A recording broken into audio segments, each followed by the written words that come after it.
प्रभु को ये पर्दा बंद कर दो। समझना हमारे लिए बहुत जरूरी है और अनिवार्य है। शैतान को भी समझना बहुत जरूरी है। सीधा सा फंडा है, शैतान अच्छा नहीं है और परमेश्वर अच्छा है। शैतान जीवन दे नहीं सकता, यीशु जीवन देता है। शैतान चंगा कर नहीं सकता, यीशु चंगा करता है। शैतान अनंत मौत लेकर के आया, यीशु अनंत जीवन लेकर के आया। इस चीज को सीखना मेरे और आपके लिए बहुत जरूरी है, क्योंकि जब आज आराधना हो रही थी, बहुत सारी चीजें हो रही थी। लोग एकदम से विचलित होने शुरू जाते हैं, बहुत सारी बातें चलने लग जाती हैं दिल और दिमागों के अंदर, मनों के अंदर। इसलिए उस चीज को क्लियर करने के लिए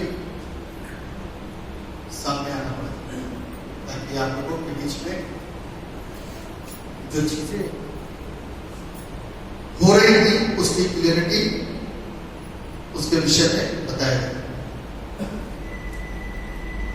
इससे पहले कि लोग वचन में आगे बढ़े, मैं छोटी सी दुआ करूंगा, उसके बाद इसी क्रम में आगे बढ़ूंगा। प्रभु यीशु में आपको धन्यवाद देते हैं जिंदगी के लिए जो आपने दी, आपकी तारीफ। हम सबको बड़ी आशीष दीजिए, हम सबको हम लोग अपने वचन के द्वारा सीखने पाए और आप ही के वचन के द्वारा सीखने। आप दया करिए, सब अपने आत्मा के द्वारा हमसे बातचीत करिए, सिखाइए, बताइए और बताइए, ताकि महिमा से बात यीशु मसीह नाम से। मैं पिछले हफ्ते से कल परसों मैंने कुछ लोगों को बोला मेरे को भी मुजफ्फरनगर चर्च भी जाना है। मैंने पास्टर साहब को फोन करा इस संडे में नहीं चाह रहा कि अपनी आऊं, लेकिन उनके साथ कुछ ऐसी अर्जेंसी और इमरजेंसी फंस गई कि वो आज वहां पर अवेलेबल नहीं है, वहां जाना है। क्योंकि मुझे मालूम था कि ये संडे कुछ अलग और कुछ अद्भुत होना है। मैंने एक दो लोगों को पहले से बताया, फोन पे बातें हुई, उनको बताया कि मैं जाना नहीं चाह रहा, लेकिन क्या कहते जाना। इस चीज का खुलासा होना बहुत जरूरी था। इस चीज को समझना बहुत जरूरी था और मैंने इस बात की प्रार्थना करी कि प्रभु परिवर्तन दिखा दीजिए दुष्ट आत्मा और पवित्र आत्मा के बीच। तो लोग पवित्र आत्मा से भरे हुए भी हर चीज को समझ पा रहे थे और लोग देख रहे थे उनको, और जो दुष्ट आत्मा से ग्रस्त थे लोगों ने उनको भी देखा।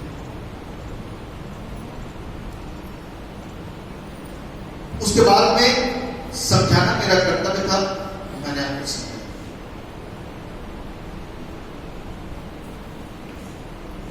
की शुरुआत में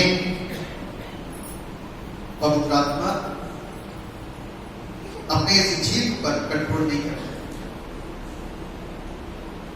अपवित्र जिंदगी के अंदर पवित्रता जब आती है, पवित्रता जब आती है, पवित्र आत्मा जब हमको स्पर्श करता है, छूता है, तो ये शरीर झेल नहीं पाता, सहन नहीं करता, तो तितलियों के समान होता है, मनराता है।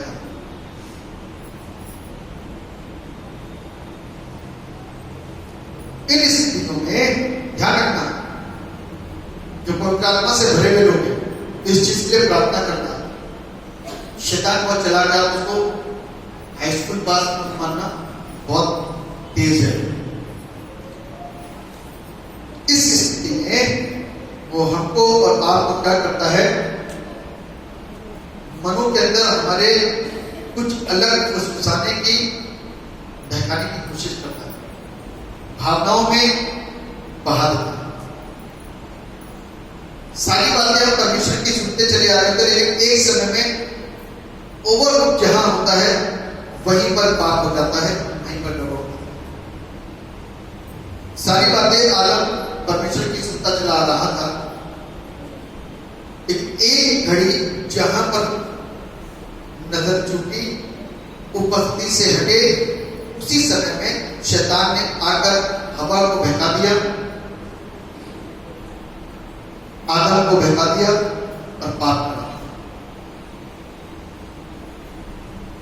ये हो जाता है, लेकिन धन्य वे हैं जो सुन करके सीखने की कोशिश करते।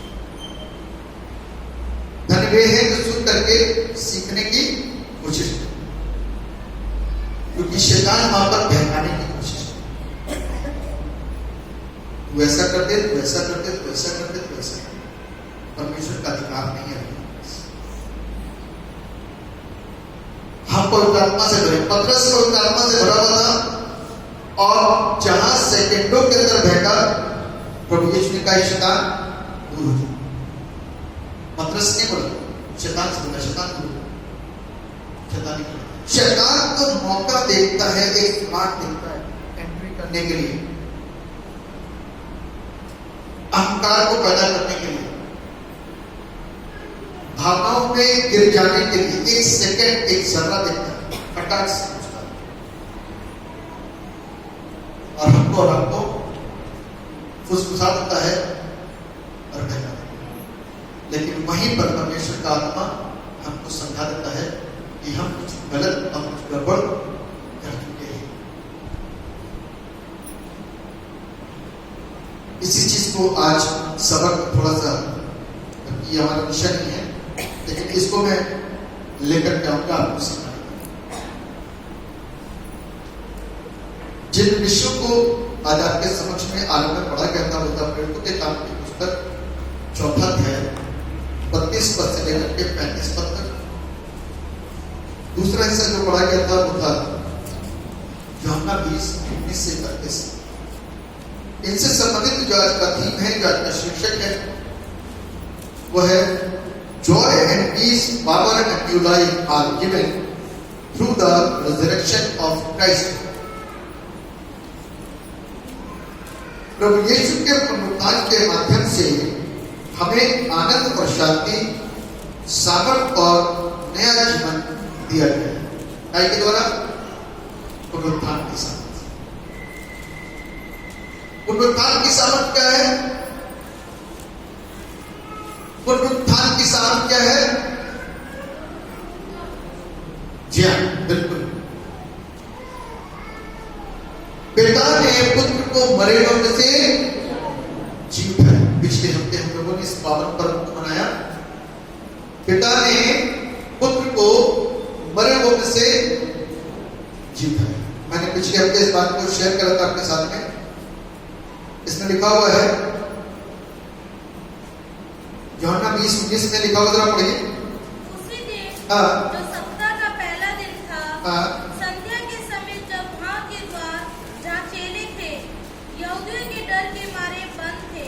चेलों ने दरवाजों को बंद कर रखा था, बहुत टाइट, यहूदियों के डर के मारे।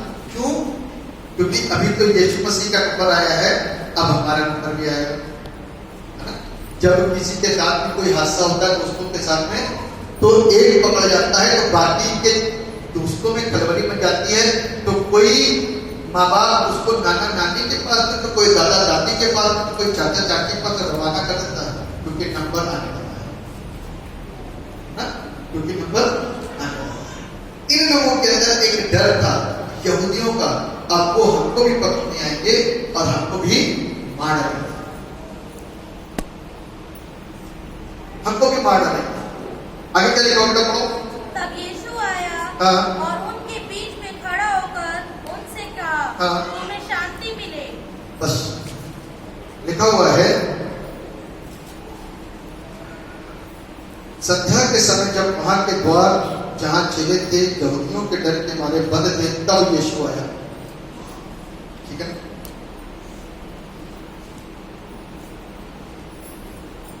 अब इसको पढ़िए जरा, 26 में पढ़िए। 8 दिन के बाद उसके चेले फिर घर के भीतर थे हाँ और थोमा उनके साथ था हाँ। और द्वार बंद थे। हाँ। तब यीशु आया। बस अगेन द्वार बंद थे, यीशु आया। पहली बार जब आया तो थोमा वहां पर नहीं था, तो चेलों ने बताया थोमा यीशु आया। कैसी मूर्खता की बातें करते हो। कहते हैं हाँ यीशु मुर्दों में से जी उठा है। कहते जब तक मैं उसके पंजरों में हाथ ना डालूं तब तक विश्वास नहीं करूंगा। जब यीशु आया तो बाइबल बताती है कि उसने, प्रभु ने उससे कहा कि तू अगर अविश्वासी नहीं विश्वासी हो, अपने अविश्वास की दशा को दूर कर। आज भी वही अविश्वास की दशा हमारी जिंदगियों के अंदर आ जाती है, विश्वासियों की जिंदगियों के अंदर आ जाती है और हम अविश्वास में पड़ जाते हैं। फिर समझ नहीं पाते कि हो क्या रहा, फिर समझ नहीं पाते कि हो क्या रहा। बाइबल क्या कह रही है कि यीशु अंदर आया, द्वार बंद थे, यीशु अंदर आया, दरवाजे बंद थे, यीशु अंदर आया। तो फिर पत्थर क्यों हटाया? कब्र का पत्थर क्यों हटाया? क्या दरवाजा और पत्थर में कोई बड़ा अंतर था? दरवाजे के अंदर यीशु जा सकता है, दरवाजे में से होकर के यीशु अंदर जा सकता है, तो क्या पत्थर में से होकर के यीशु बाहर निकल सकता था? क्या कारण था?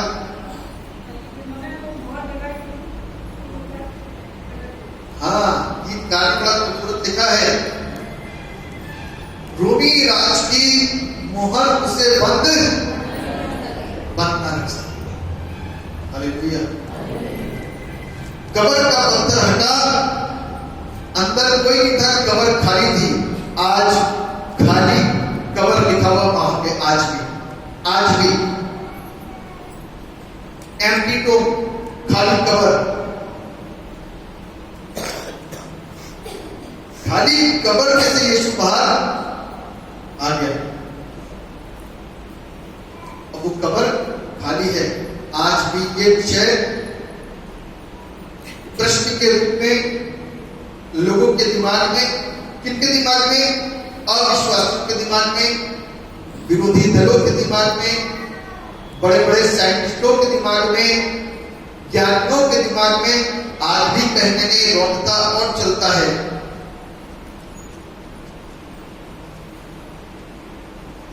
लेकिन यीशु के मानने वालों के दिमाग में किसी भी प्रकार की उलझन नहीं है, कोई प्रश्न नहीं है, क्योंकि हम जानते हैं कि वो खुदा है। हालेलुया। वो कौन है? वो जिंदा खुदा है। यही पुनरुत्थान की सामर्थ के द्वारा आज हमारे जीवन के अंदर आनंद आ गया। उसका शोक आनंद में तब्दील हो गया। इसका मरियम का दौड़ी दौड़ी आई थी, कब्र को देखा था, खाली है, रो रही है, विलाप कर रही है, अभी तक समझ नहीं पाई कि क्या हुआ होगा।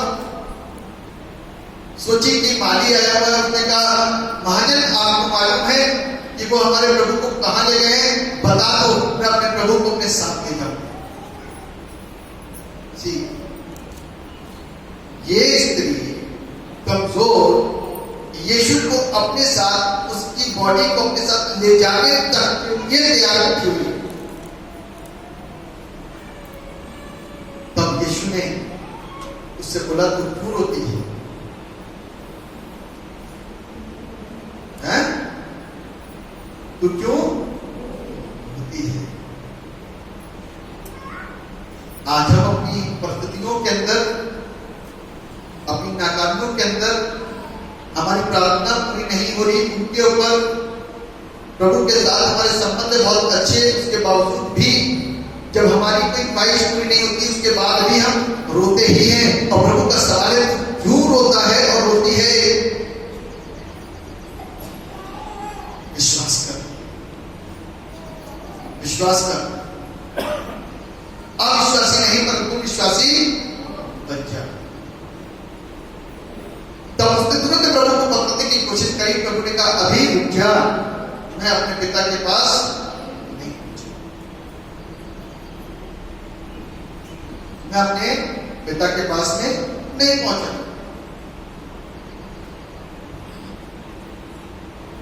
प्रभु ने उसको छूने के लिए मना, क्योंकि जिस सामर्थ्य ने उसको जिलाया था उस सामर्थ्य ने उसको प्योर कर दिया। ऐसी प्योरिटी की बंद दरवाजे से एंट्री कर सकता है। हालेलुया। देह बदल दे, अब छूने के लिए मना करते हैं। आज जब मैं और आप प्रभु के साथ में चल रहे हैं तो इस चीज का कई बार इंडिकेशन हुआ, इसको कई बार आप लोगों को बताया गया कि यहां पर जब आप बैठते हो ना तो माइंड ऐसे सेट होते हैं कि प्रभु तेरे जैसा कोई नहीं। लेकिन घर की जब उलझने आती हैं, घर की जब समस्याएं आती हैं तो हम कमजोर हो जाते हैं और बढ़ जाते हैं। अपने उस अविश्वास के पत्थर को हम हटा नहीं पाते। आज अपने हृदय पर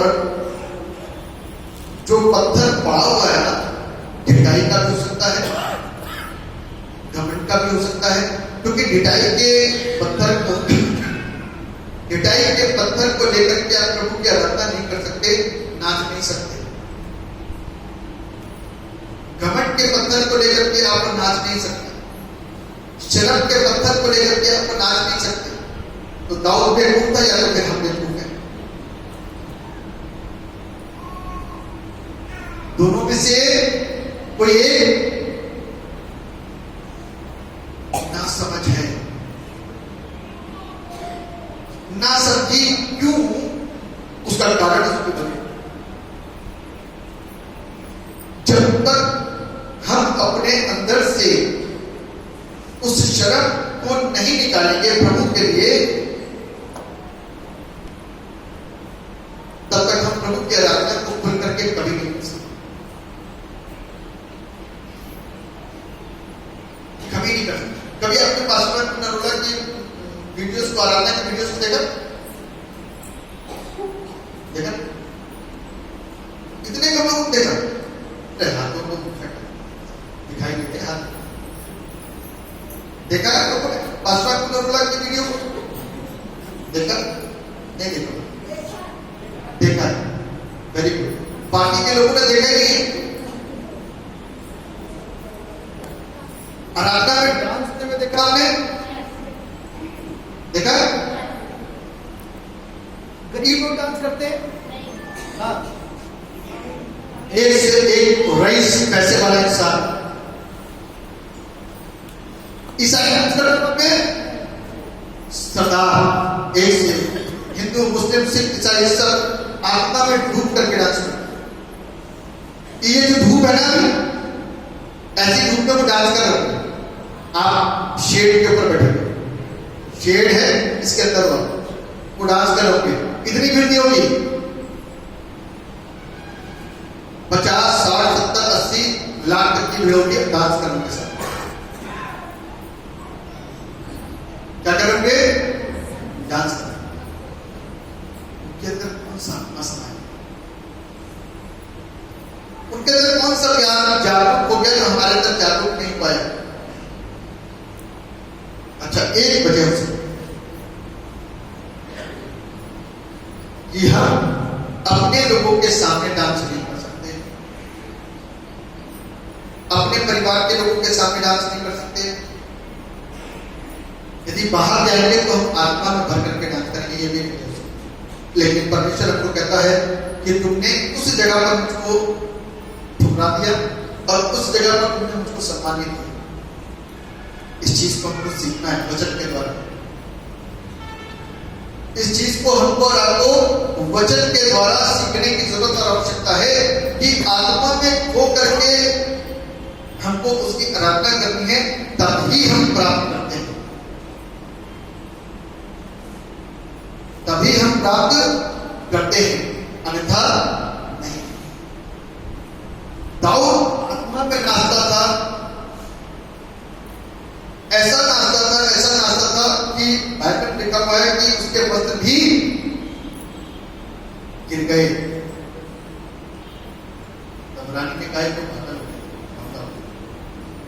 आज प्रभु के लोग आत्मा में जब खो जाते हैं, आत्मा में खो जाते हैं, तो अद्भुत होता है, अद्भुत होता है, क्योंकि वो परमेश्वर से जुट गया है। गड़बड़ियां नहीं होगी, बात गड़बड़ियां नहीं होगी, ध्यान रखिए, गड़बड़ी नहीं होगी।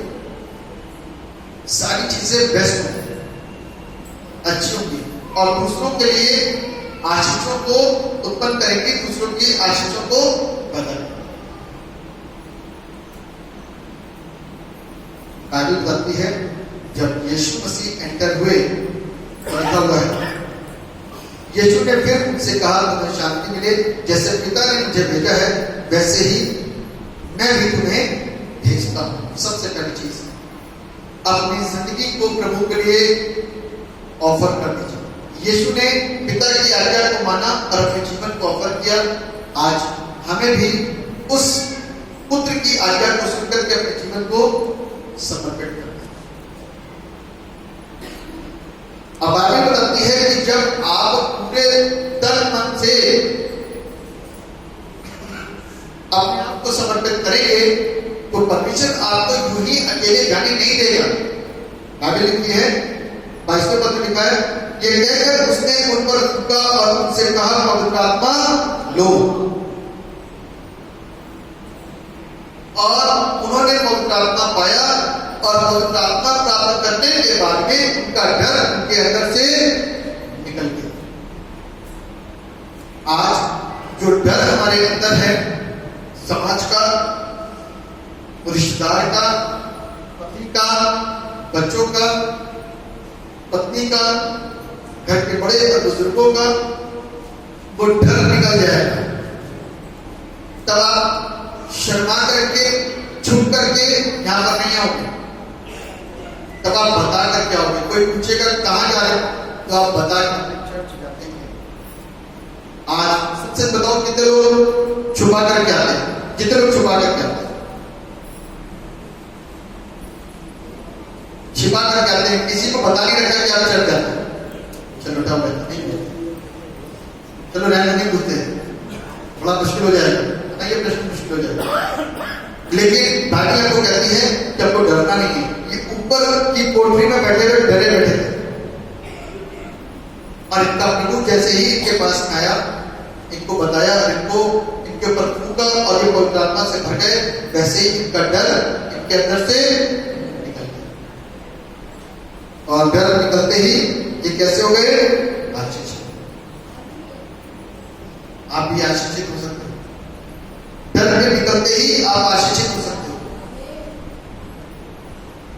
समाज का डर बहुतों के अंदर है, परिवार का डर बहुत सारी चीजों के अंदर है, और जो अभी ताजे निकल के आए ना, उनको देवी देवताओं का भी डर लगता है, कहीं वापस से पकड़ ना ले, है ना। ये भी डर लगता है कि हमने जो बोल रखा है, कुछ लोग कुछ बोल करके आते हैं ना कि हमको ये वाली उस पर ये चढ़ाना है, उस पर ये चढ़ाना है, उस पर यदि नहीं चढ़ाया तो दिक्कत हो जाएगी। ये भी डर होता है। ध्यान रखो कि आप किसके पास आए हो, किसके पास आए हो? जीवन के दाता यीशु मसीह के पास आए। हालेलुया। जीवन के दाता प्रभु यीशु मसीह के पास आए हो। जीवन दाते का मतलब जानते हो, वो आपको हर तरीके से सुरक्षित रखने में, हर तरीके की चीजें उपलब्ध कराने में सक्षम है। कहता है कि पहले उसके धर्म, उसके राज्य की खोज करो तो सारी वस्तुएं तुमको। कब तक हम प्रभु से सिर्फ चंगाई के लिए हाथों को फैलाते रहे। अब समय के मुताबिक तो आपको गुरु हो जाना चाहिए था।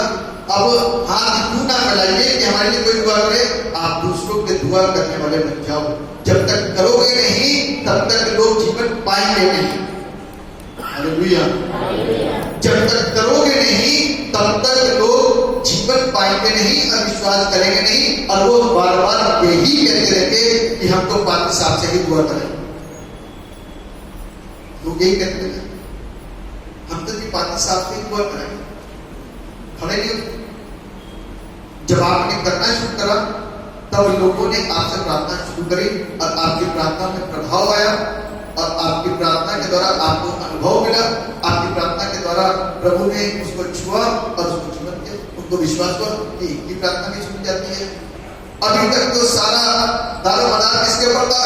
एलिया के ऊपर। एलिया ये, एलिया वो, एलिया पानी के दो भाग कर देता है। एलिया जो कहता है वो देता है। एलिया ने 3.5 साल तक में नहीं बरसने दिया। 3.5 के बाद में एलिया ने बरसा दिया। एलिया ऐसा करता है, एलिया चक्कर करता है। एलिया सामर्थी था, अद्भुत सामर्थ एलिया के अंदर थी, अद्भुत सामर्थी। लेकिन उसके पीछे एक उसका दास था, उसका नाम था एलीशा। क्या नाम था? एलीशा। बाइबल बताती है कि एलिया उठाए जाने पर था तो अपने दास एलीशा से कहता है, एलीशा अब उठाए जाने पर तू यही ठहरा रहे,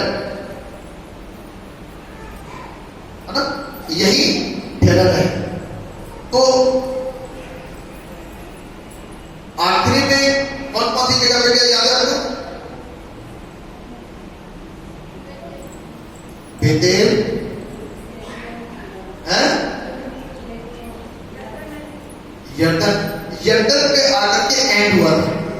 और ये सारे जो नबी थे, नबी बड़े बड़े 50 नबियों की टुकड़ी जो थी ये इनके पीछे पीछे चल रही थी और एलीशा से कह रही थी, क्या तुझे मालूम है कि आज तेरा स्वामी उठाया जाने वाला है? उसने कहा मुझे मालूम है, चुप रहे।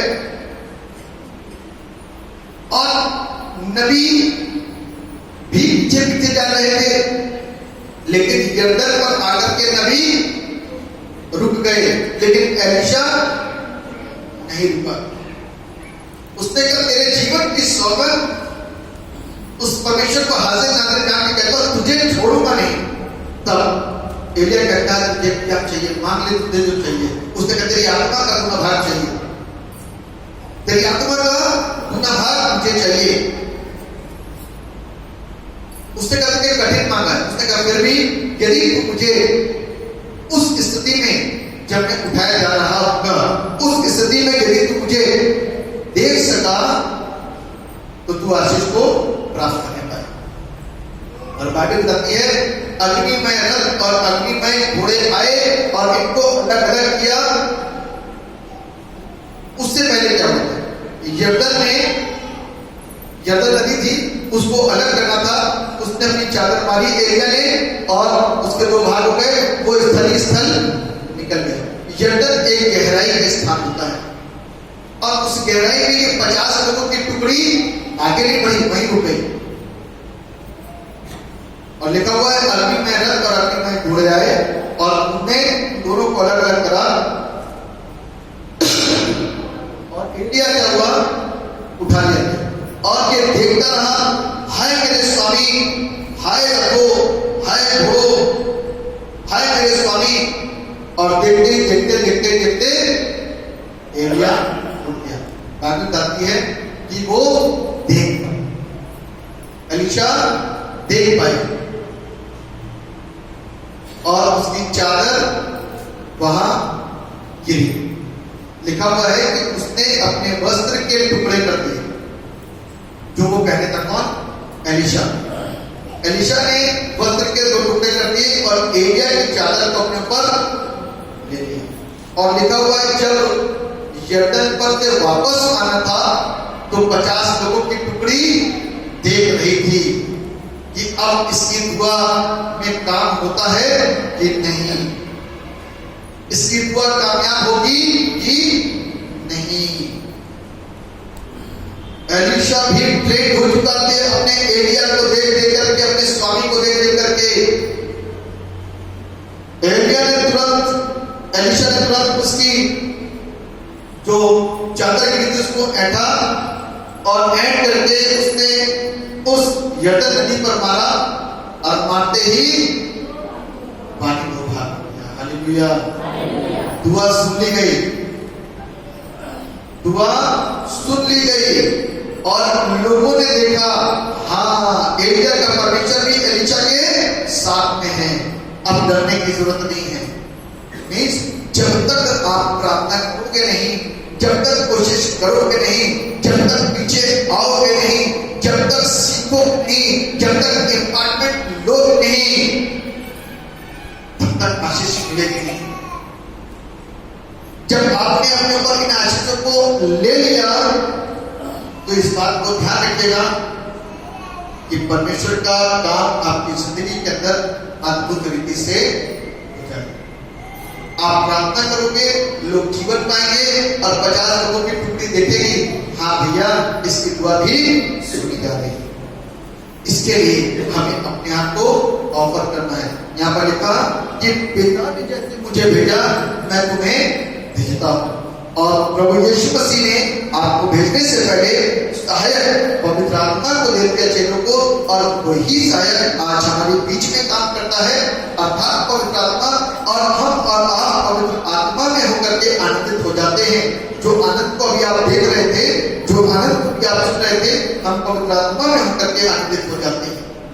और वो आनंद कहाँ लेकर के गया? प्रेरितों के काम की पुस्तक को लिख रहे हैं, प्रेरितों के काम उसका 4वां अध्याय उसके 32वें पद से हम देख रहे हैं, लिखा विश्वास करने वालों की मंडली एक चित्त और एक मन थी, यहां तक कि कोई भी अपनी संपत्ति अपनी नहीं कहता था। सिर्फ यहां तो नाम लिखा हुआ होता है,